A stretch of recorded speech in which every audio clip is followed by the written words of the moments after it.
guys! Magchika ta karon ko nga nung dili mo sugot akong bana nga magkuhamig nani. So, while manlimpyo ko, chika-chika, sayaw-sayaw, para dili po po yun, no?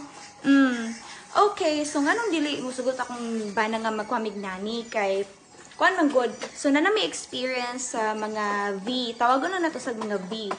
So, dili gid sila ingon nga, yes, ingon akong baby, yeah. Dili gid kay sa ingon nga limpyado, no?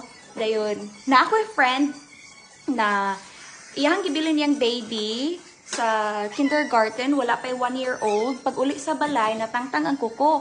Abi niya nga, kuan, tungod lang to sa baby, kay lihukan magud kayo ang baby. Oo. Pero pagkasunod niyang uli, kay nanay pula-pula iyahang arms. Pagkaugma, nabunog siya. Oo, niya ang gingon sa teacher kay allergic reaction lang daw to sa mangga, kanikaw mangga ang baby. Pag sumadili di ay, unya, moto nga nasuko ka siya, iyang gipadalan og sulat.